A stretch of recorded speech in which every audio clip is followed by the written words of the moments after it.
Hello বন্ধুরা, আমি সোমনাথ। আপনারা দেখছেন এইচডিসি নিউজ চ্যানেল। আজকের যে লেটেস্ট নিউজটি নিয়ে আপনাদের সামনে উপস্থিত হলাম তা হলো, আপনারা দেখুন যে আজকের কয়েকটি চাকরির পরীক্ষা নিয়ে আপনাদের সঙ্গে কিছু আলোচনা করব। তা কয়েকটি ধাপে ধাপে আমি এই নিউজটি দিতে থাকবো। এরকম লেটেস্ট আপডেট পেতে হলে অবশ্যই আমাদের চ্যানেলটি আপনারা লাইক, সাবস্ক্রাইব এবং বন্ধুদের সঙ্গে শেয়ার করে থাকবেন। তা চলুন, প্রথম যে নিউজটি আজকে আপনাদের সঙ্গে দিতে চলেছি, দেখুন ইন্ডিয়ান রেলওয়ে ভ্যাকেন্সি 2024, অর্থাৎ ভারতীয় রেলে যারা চাকরি করতে চান তাদের জন্য আজকের এই চাকরির বিজ্ঞপ্তিটি আমি দিচ্ছি। এখানে দেখুন, এখানে বলা হচ্ছে যে ভারতীয় রেল থেকে একটি সুবর্ণ সুযোগ দেওয়া হচ্ছে। আবার প্রায় 9,144 জন শূন্য পদে কর্মী কিন্তু নিয়োগের বিজ্ঞপ্তি প্রকাশ করেছে ভারতীয় রেল। ভারত সহ পশ্চিমবঙ্গের 23টি জেলা ছেলে ও মেয়েদের নির্বিশেষে উভয় চাকরি প্রার্থীরা এখানে আবেদন করতে পারেন। এখানে ইচ্ছুক প্রার্থীরা অনলাইনের মাধ্যমে আবেদন সম্পন্ন করতে পারবেন। তো চলুন সেই সম্বন্ধে আপনাদের কিছু খবর দিই। এখানে বলছে, দেখুন পদের নাম হচ্ছে টেকনিশিয়ান গ্রেড 1 এবং গ্রেড 3। মোট শূন্য পদ হচ্ছে 9,144টি। বয়সসীমা এই পদে হচ্ছে যারা আবেদন করতে চান তাদের বয়সসীমা কিন্তু 18 বছর থেকে 36 বছরের মধ্যে হতে হবে। আর এছাড়া কিন্তু সরকারি নিয়ম অনুযায়ী আপনারা বয়সে ছাড় পাবেন। বেতন কত না, গ্রেড 1 টেকনিশিয়ানদের পদের যে বেতন প্রতি মাসে 29,200 টাকা করে দেওয়া হবে এবং গ্রেড 3 টেকনিশিয়ান পদের জন্য প্রতি মাসে বেতন 19,900 টাকা করে দেওয়া হবে। শিক্ষাগত যোগ্যতা না, এখানে দুটি পদের ক্ষেত্রে আলাদা আলাদা শিক্ষাগত যোগ্যতা লাগবে। টেকনিশিয়ান গ্রেড 3 পদে আবেদন করার জন্য চাকরি প্রার্থীদের যে কোনো শিক্ষা প্রতিষ্ঠান থেকে মাধ্যমিক পাস থাকতে হবে এবং এর সঙ্গে অবশ্যই যে কোনো ট্রেড নিয়ে ITI ডিগ্রি সম্পন্ন করা থাকতে হবে, তবে আপনারা এখানে আবেদন করতে পারবেন। আর টেকনিশিয়ান গ্রেড 1 পদের ক্ষেত্রে প্রার্থীদের বিজ্ঞান বিভাগে যে কোনো বিষয় নিয়ে গ্র্যাজুয়েশন সম্পন্ন করতে হবে অথবা ইঞ্জিনিয়ারিং বিভাগে যে কোনো বিষয় নিয়ে 3 বছরের ডিপ্লোমা ডিগ্রি সম্পূর্ণ করা থাকতে হবে, তবেই কিন্তু আপনারা এখানে আবেদন করতে পারবেন। এবার আসি আবেদন পদ্ধতিটি কীরকম না, এই পদে অনলাইনের মাধ্যমে যারা আবেদন করতে হবে, সর্বপ্রথম সংস্থার অফিসিয়াল ওয়েবসাইটে গিয়ে রেজিস্ট্রেশন সম্পূর্ণ করতে হবে। এরপর নির্ভুলভাবে সম্পূর্ণ ফর্ম ফিল আপ করে যা যা ডকুমেন্টস সেখানে চাওয়া হয়েছে সেগুলো একটি নির্দিষ্ট সাইজ মতো আপলোড করে নির্দিষ্ট তারিখ এবং সময়ের মধ্যে আবেদন প্রক্রিয়া সম্পন্ন করতে হবে। তবে আপনারা জানুন যে আবেদনের শেষ তারিখ কিন্তু 8ই এপ্রিল 2014।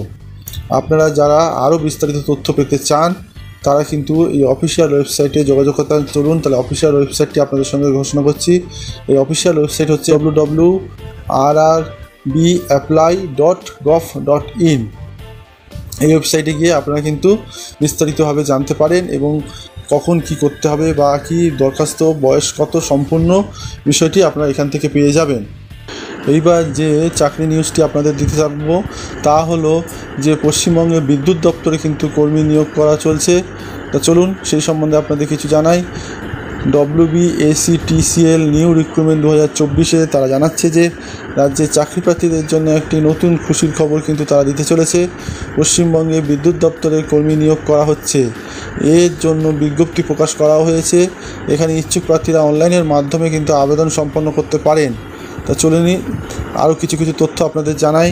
পদের নাম হচ্ছে graduate apprentice electrical technician apprentice, এটাও ইলেকট্রিক্যাল। মোট শূন্য পদের সংখ্যা কিন্তু আছে 67টি। এর বয়স হচ্ছে, এখানে দুটি পদের ক্ষেত্রে আলাদা আলাদা বয়সসীমার উল্লেখ করা রয়েছে। গ্র্যাজুয়েট অ্যাপ্রেন্টিস ইলেকট্রিক্যাল পদে আবেদন করার জন্য প্রার্থীদের ন্যূনতম 22 বছরের মধ্যে বয়স হতে হবে এবং টেকনিশিয়ান অ্যাপ্রেন্টিস ইলেকট্রিক্যাল পদের জন্য ন্যূনতম 18 বছরের মধ্যে কিন্তু বয়স হতে হবে, তবেই এখানে আপনারা আবেদন করতে পারবেন। গ্র্যাজুয়েট অ্যাপ্রেন্টিস পদের ক্ষেত্রে ট্রেনিং অবস্থায় 9,000 টাকা বেতন প্রদান করা হবে এবং টেকনিশিয়ান অ্যাপ্রেন্টিস ইলেকট্রিক্যাল পদের ক্ষেত্রে ট্রেনিং অবস্থায় 8,000 টাকা কিন্তু বেতন প্রদান করা হবে। শিক্ষাগত যোগ্যতা এখানে দুটি পদের প্রত্যেকটিতে আলাদা আলাদা শিক্ষাগত যোগ্যতা লাগবে। চলুন অফিসিয়াল ওয়েবসাইটে কিন্তু আপনারা সেটি পেয়ে যাবেন। নিয়োগ পদ্ধতি, উল্লিখিত পদে ডকুমেন্ট ভেরিফিকেশান, ইন্টারভিউ ও আরও অনেকগুলি বিষয়ের উপর নির্ভর করে সঠিক এবং যোগ্য প্রার্থীদের এখানে কিন্তু নিয়োগ করা হবে। আবেদন পদ্ধতি এখানে হচ্ছে অনলাইনের মাধ্যমে আবেদন করতে হবে। প্রথমে সংস্থার অফিসিয়াল ওয়েবসাইটে আপনাদের যেতে হবে, গিয়ে রেজিস্ট্রেশনটা সম্পূর্ণ করবেন। এরপর নির্ভুলভাবে সম্পূর্ণ ফর্ম ফিল আপ করতে হবে। তারপর যা যা ডকুমেন্টস চাওয়া হয়েছে সেগুলোকে নির্দিষ্ট সাইজ মতো আপলোড করতে হবে। সবশেষে নির্দিষ্ট তারিখ এবং সময়ের মধ্যে আবেদন প্রক্রিয়াকে কিন্তু আপনাকে সম্পন্ন করতে হবে। এই আবেদনের শেষ তারিখ হচ্ছে 27শে মার্চ 2024। দেখুন, WB বোধিপীঠ স্কুল রিক্রুটমেন্ট 2024-এ অর্থাৎ রাজ্যের কিছু স্কুলে মাধ্যমিক পাস সহ বিভিন্ন যোগ্যতা কিন্তু কর্মী নিয়োগ করা হচ্ছে। এখানে আপনারা কিন্তু যেটি মোট পদের নাম হচ্ছে, এখানে 3টি পদের জন্য নিয়োগ করা হচ্ছে, যেমন music teacher group, accountant group এবং হচ্ছে প্রিন্সিপাল গ্রুপ। এখানে কিন্তু বয়স দেখুন, মিউজিক টিচার গ্রুপে সর্বোচ্চ বয়স কিন্তু 39 বছর হতে হবে এবং সরকারি নিয়ম অনুযায়ী সংরক্ষিত প্রার্থীরা বয়স এখানে ছাড় পাবেন। অ্যাকাউন্টেন্ট গ্রুপ সি পদে আবেদনের জন্য সর্বোচ্চ 40 বছর, এখানেও কিন্তু যারা সংরক্ষিত প্রার্থীরা সরকারি নিয়ম অনুযায়ী ছাড় পাবেন।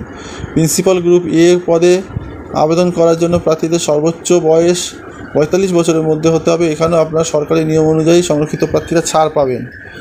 বেতনক্রম হচ্ছে মিউজিক টিচার গ্রুপ বি পদের বেতন লেভেল 9 অনুযায়ী 28,900 টাকা করে থেকে 74,500 টাকা পর্যন্ত। অ্যাকাউন্টেন্ট গ্রুপ সি পদের ক্ষেত্রে প্রতি মাসে 22,700 টাকা থেকে 58,500 টাকা এবং প্রিন্সিপাল গ্রুপ এ পদের ক্ষেত্রে প্রার্থীদের লেভেল হচ্ছে 16, 56,100 টাকা থেকে 1,44,300 টাকা পর্যন্ত আপনার বেতন পাবেন। শিক্ষাগত যোগ্যতা মিউজিক টিচার গ্রুপ বি পদে আবেদনের জন্য প্রার্থীদের শিক্ষাগত যোগ্যতা থাকতে হবে মাধ্যমিক পাস।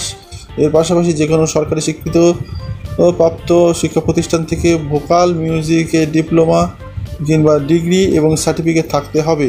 2 নম্বর, অ্যাকাউন্টেন্ট গ্রুপ সি পদে আবেদনের জন্য প্রার্থীর শিক্ষাগত যোগ্যতা থাকতে হবে মাধ্যমিক পাস। এর পাশাপাশি অ্যাকাউন্টেন্সি বিষয়ে জ্ঞান থাকলে আবেদন করা যাবে।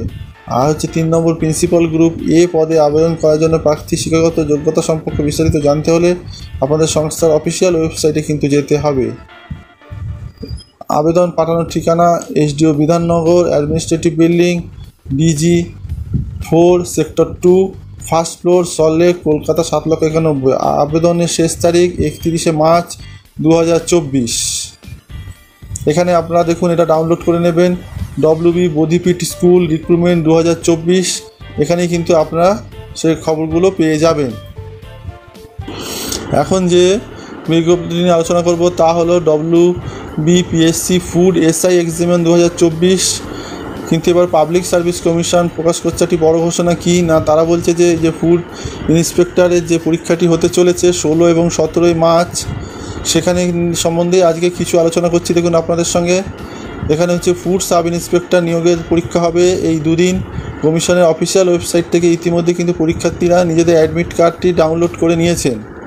আর ওই ডাউনলোড করা অ্যাডমিট কার্ডই লেখা রয়েছে পরীক্ষার তারিখ এবং কোন সময় পরীক্ষা হবে সেই সম্পর্কে। পরীক্ষার্থীদের উদ্দেশ্যে পশ্চিমবঙ্গ পাবলিক সার্ভিস কমিশনের তরফ থেকে বিশেষ কিছু বার্তা দেওয়া হয়েছে। চলুন কী সেই বার্তা। বলা হয়েছে যে পূর্বেই কমিশনের তরফ থেকে জানানো হয়েছে যে এই দুদিন ধরে মোট 6টি শিফটে এই পরীক্ষা আয়োজন করা হবে। এবার ফের কমিশনের তরফ থেকে নয়া বিজ্ঞপ্তি জারি করে পরীক্ষার্থীদের উদ্দেশ্যে কিছু বার্তাও দেওয়া হয়েছে। সেখানে বলা হয়েছে যে কমিশনের তরফ থেকে জানানো হয়েছে যেহেতু দুদিন ধরে মোট 6টি পৃথক পৃথক শিফটে পরীক্ষা হবে, তাই পরীক্ষার্থীদের পরীক্ষার প্রশ্নপত্র তাদের বাড়িতে নিয়ে যেতে পারবেন না। পরীক্ষার শেষে সংশ্লিষ্ট প্রত্যেক পরীক্ষার্থী পরীক্ষা কেন্দ্রে পরীক্ষকের কাছে প্রশ্নপত্র জমা দেবেন। দ্বিতীয়ত, পরীক্ষা শুরু হওয়ার 10 মিনিট আগেই পরীক্ষা কেন্দ্রের মূল গেট বন্ধ করে দেওয়া হবে, তাই ওই সময়ের আগে পরীক্ষার্থীদের পরীক্ষা কেন্দ্রে প্রবেশ করতে হবে। আর ওই নির্দিষ্ট সময়সীমা পরে যদি কোনো পরীক্ষার্থী পরীক্ষা কেন্দ্রে পৌঁছায় তবে তাকে পরীক্ষা কেন্দ্রে কিন্তু প্রবেশ করতে দেওয়া হবে না বলেই স্পষ্টভাবে জানিয়ে দেওয়া হয়েছে। তৃতীয়ত, কমিশনের তরফ থেকে mobile phone, portable scanner, Bluetooth device, smart watch ইত্যাদি যোগাযোগ স্থাপনকারী ইলেকট্রনিক্স গেজেটগুলিকে পরীক্ষা কেন্দ্রে না নিয়ে যাওয়ার জন্য সতর্ক করা হয়েছে। কমিশন জানিয়েছে যে তাও যদি কোনো পরীক্ষার্থী নিষিদ্ধ বস্তুগুলো নিয়ে পরীক্ষা কেন্দ্রে নিয়ে প্রবেশ করে আর কোনো কারণে যদি কোনো বস্তু হারিয়ে যায় বা কোনো বস্তুর ক্ষতি হয় তবে তার দায় কিন্তু কমিশন নেবে না, সেই দায় সম্পূর্ণরূপে পরীক্ষার্থীকেই নিতে হবে। অর্থাৎ বন্ধুরা, আপনাদের সঙ্গে আমি কয়েকটি চাকরি নিয়ে আলোচনা করলাম। যারা যেই চাকরিতে উপযুক্ত মনে করবেন তারা সেই চাকরিতে কিন্তু আবেদন করতে পারেন। অবশ্যই আপনারা অফিসিয়াল ওয়েবসাইটে আপনাদের সবাইকে দিয়ে দিয়েছি, সেই ওয়েবসাইট থেকে আরও বিস্তারিত বিজ্ঞপ্তি আপনারা পেয়ে যাবেন। আর আপনারাও যদি কিছু বলতে চান, আপনাদের যদি কোনো মন্তব্য থাকে অবশ্যই আপনাদের কমেন্ট বক্সে আপনারা কমেন্ট করবেন। সবাই ভালো থাকবেন, এবং যেন একজনও এই বিজ্ঞপ্তি দেখে বা আমার এই প্রতিবেদন দেখে যেন চাকরি পায়, সেটি আশা করব। সবাই ভালো থাকবেন আবারও। এবং যদি এরকম যদি ভিডিওটি আরও পেতে চান এবং যদি মনে করেন যে এই ভিডিওটি আপনাদের উপযোগী হচ্ছে, তাহলে অবশ্যই আমাদের চ্যানেলটিকে লাইক, সাবস্ক্রাইব এবং বন্ধুদের সঙ্গে শেয়ার করবেন। সবাই ভালো থাকবেন। ধন্যবাদ।